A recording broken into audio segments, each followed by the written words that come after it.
दोस्तों जियो फाइनेंशियल की बात करें तो स्टॉक ने फाइनली 6 मंथ का नया हाई बना दिया। स्टॉक अब काफ़ी शानदार लग रहा है और इसके पीछे सबसे बड़ी वजह कंपनी के लिए गए फैसले।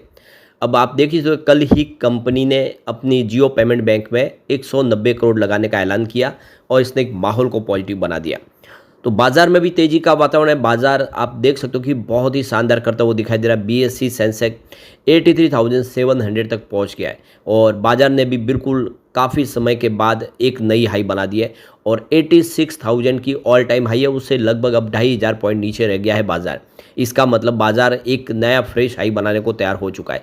जो लोग कह रहे थे कि बाजार में गिरावट हो जाएगी, बहुत नीचे चलाएगा, उनके सपने धरे रह गए और बाजार आ गया ऊपर। और अब आप देख लो कि आने वाले समय संभावना काफ़ी पॉजिटिव दिख रही है। मार्केट एक्सपर्ट क्या कह रहे हैं जियो फाइनेंशियल को लेकर, इस लेवल पे जानेंगे इस वीडियो के माध्यम से और आगे की क्या संभावना बनी है जियो फाइनेंशियल की, क्योंकि ब्लैक रॉक जैसा एक बड़ा पार्टनर मिल चुका है। एक और जो बड़ी अपडेट निकल के आ रही है, रिलायंस रिटेल का आईपीओ आने की तैयारी। उसके पहले बड़ा फैसला किया गया है मुकेश अंबानी की तरफ से। क्या है वो फैसला, उसको समझने की कोशिश करेंगे और आने वाले समय आगे की क्या संभावना बनी उसको जानेंगे। लेकिन फ्रेंड्स उससे पहले अगर आप पहली बार हमारे चैनल पे आए तो चैनल को सब्सक्राइब कर दीजिए, एक बेल आइकॉन दबा दीजिए ताकि जब भी नया वीडियो बने पहला नोटिफिकेशन आपको मिले। वीडियो पसंद आए तो लाइक से जरूर कीजिए। चलो फ्रेंड्स वीडियो स्टार्ट करते हैं। मैं हूँ आपका दोस्त एस.बी. दवे और हमारे अपने चैनल ऑनलाइन कमाई में आपका बहुत बहुत स्वागत है। तो सबसे पहले जियो फाइनेंशियल सर्विस की बात कर ले तो आज 312 पर क्लोजिंग देखने को मिली, जहाँ पे 3.05% की शानदार तेजी थी। सबसे अच्छी बात यह है कि इंट्राडे के हाई पर ही इसने क्लोजिंग दिया। 304 पे शुरुआत हुई थी, काफ़ी शानदार प्रदर्शन किया है और बहुत बेहतर किया। अब आप देख सकते हो इसका जो 3 मंथ का हाई है जो बिल्कुल आज एक फ्रेश इसने बना दिया 312 का। तो आप देख सकते हो स्टॉक आप देखिए मंदी के दौर से बाहर आ चुका है। आज इसने एक बिल्कुल 6 महीने के अंदर का एक नया हाई बना दिया है। गिरावट के माहौल के बाद जब तेज़ी का दौर शुरू हुआ उसमें ये पहली बार फ्रेश हाई बना है। वैसे 1 ईयर का हाई इसका 363 का है और 3 ईयर का हाई इसका 394 का है, जो बाजार में लिस्ट के बाद हुआ था। 400 के आसपास पहुंचा था। अब ये फिर से एक बार 300 को पार कर चुका है, नई तेज़ी के लिए तैयार हो रहा है। वैसे 3 मंथ का लो है वो 203 का है और आप देख ही सकते हो कि वहाँ से लगभग 100 रुपये से ऊपर रिकवर हो चुका है, जो बहुत अच्छी बात है। निचले लेवल से जिसने खरीदारी की उसको बड़ा बेनिफिट हुआ है। 1 ईयर का लो इसका 198 का है, जो लिस्टिंग के बाद एक बार बताया था इसने। 3 ईयर का लो भी 198 है। तो बिल्कुल आप देखो कि काफ़ी बेहतर कर चुका है। तो जियो फाइनेंशियल लिमिटेड ने घोषणा की कि उसने अपनी पेमेंट बैंकिंग सहायक कंपनी में 190 करोड़ रुपए का निवेश किया है। जियो पेमेंट बैंक लिमिटेड को 10 रुपये की फेस वैल्यू के 19 करोड़ इक्विटी शेयर आवंटित किए गए, जिससे पेमेंट बैंक का 100% मालिकाना हक बन गया है। अब जियो पेमेंट बैंक के ऊपर जियो फाइनेंशियल का पूरा एक तरह से कंट्रोल हो चुका है। तो बुधवार 25 जून 2025 को एक्सचेंज फाइलिंग के माध्यम से इसकी जानकारी दी गई है कंपनी की तरफ से और इस खबर के बाद तेज़ी देखने को मिली है। तो अब आपके पोर्टफोलियो में अगर ये शेयर है और या आप खरीदना चाहते हो तो इसको लेकर आप देखो कि ईटी नाउ संदेश की तरफ से देख सकते हो राजेश पालवी ने यहाँ पे जानकारी दे शेयर को लेकर उन्होंने अपनी राय रखी है। तो जियो फाइनेंशियल सर्विस लिमिटेड ने भारतीय स्टेट बैंक में जियो पेमेंट बैंक की बची हुई 17.8% की हिस्सेदारी खरीद ली है। ये सौदा 104.54 करोड़ रुपए में हुआ है, जिससे भारतीय रिजर्व बैंक ने 4 जून 2025 को मंजूरी दे दी थी। अब जियो पेमेंट बैंक पूरी तरह से जियो फाइनेंशियल सर्विस लिमिटेड की कंपनी बन गई है। कंपनी ने बताया कि ये शेयरों का लेन देन रिलेटेड पार्टी ट्रांजैक्शन यानी आपसी कंपनियों के बीच हुआ है, क्योंकि इसमें मूल कंपनी और उसकी अपनी सहायक कंपनी शामिल है। इस निवेश से जियो पेमेंट बैंक की कामकाज की ताकत बढ़ेगी। जियो फाइनेंशियल ने 19 जून को जानकारी दी थी कि उसने एसबीआई से जियो पेमेंट बैंक के 7.9 करोड़ शेयर खरीद लिए। इसका मतलब है कि अब एसबीआई की साझेदारी से पूरी तरह से बाहर हो गया है। अब एसबीआई के पास इस बैंक की थोड़ी हिस्सेदारी थी जो अब नहीं है, तो पूरी तरह से अब कंट्रोल आ चुका है। 2016 में एसबीआई और दोनों जियो पेमेंट बैंक ने मिलकर ये बिजनेस शुरू किया था, रिलायंस ने मिलकर।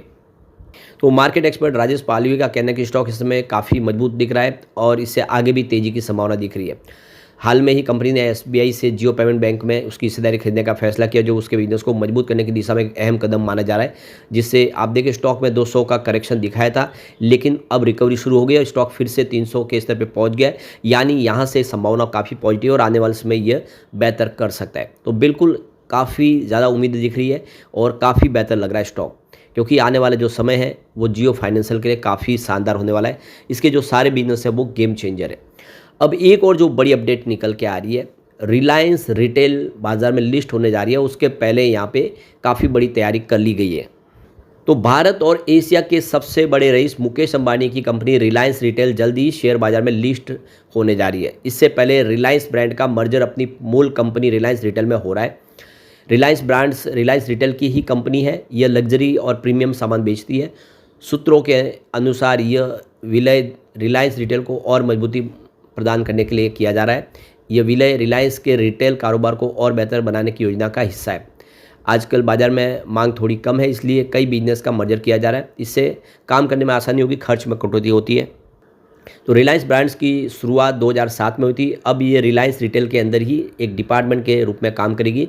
इस मर्जर से प्रॉपर्टी, कामकाज और बैंक एंड टीम जैसे काम एक ही जगह पे हो जाएंगे और इससे दोहराव कम होगा। कंपनी बेहतर तरीके से काम कर पाएगी। एक सूत्र ने बताया कि इससे काम करने में आसानी होगी और दोहराव से बचा जा सकेगा। और रिलायंस ने फिलहाल इस बारे में कोई टिप्पणी नहीं की है। तो रिलायंस ब्रांड ने 85 से ज़्यादा अंतर्राष्ट्रीय लग्जरी और लाइफस्टाइल ब्रांड के साथ में पार्टनरशिप की है और बहुत सारे ब्रांड अभी फिल्म के साथ में काम कर रहे हैं। तो काफ़ी अच्छे high and fashion global brands को यहाँ पे इंडिया में लाने में महत्वपूर्ण भूमिका रिलायंस ब्रांड्स ने निभाई है।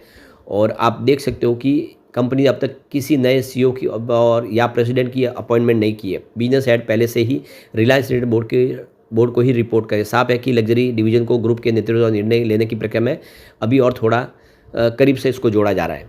तो फाइनेंशियल 2025 में रिलायंस रिटेल ने 2155 स्टोर बंद कर दिए थे। ये पिछले साल की तुलना में दुगना है।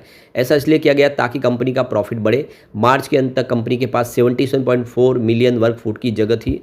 फाइनेंशियल 2025 में कंपनी की कुल आय बढ़कर 8% बढ़कर यहाँ पे देखो कि 2,90,979 करोड़ रुपये हो गई है। वही प्रॉफिट 12% बढ़कर 12,392 करोड़ हो गया है। रिलायंस ब्रांड्स की बिक्री 12% बढ़कर 2,684 करोड़ हो गई है। हालांकि वित्त वर्ष 2024 में कंपनी का नुकसान बढ़ गया था, लेकिन इन आंकड़ों में सभी ब्रांड्स और जॉइंट वेंचर शामिल नहीं है। कुछ रिलायंस रिटेल वेंचर्स का हिस्सा तो कुछ की अलग कंपनियां जो शेयर बाजार में लिस्ट नहीं है। रिलायंस रिटेल के लिए रिटेल सेगमेंट अब उसकी कमाई का 15% है। 4 साल पहले ये 10% था। ये आंकड़ा EBITDA पहले से ही कमाई का है। तो अब यहाँ पे एक नया फैसला कर लिया गया और आने वाले समय आप देखें तो कंपनी बाजार में लिस्ट होगी और उसके पहले ये मर्जर की प्रक्रिया को पूरा किया जाएगा। तो कितना समय लगेगा यहाँ पे बाजार में लिस्ट होने में, लेकिन अब देख सकते हो कि काफ़ी बड़ी तैयारी हुई। इससे अलावा भी अगर आप देखो कंपनी रिलायंस टेलीकॉम का भी IPO लाने की तैयारी में है। अब रिलायंस जियो की बात कर ले तो इसके जो बिजनेस है, इसके 5 जो बड़े बिजनेस है वो गेम चेंजर है। जैसे कि लोन का बिजनेस, हर तरह के लोन प्रोवाइड करिए कंपनी।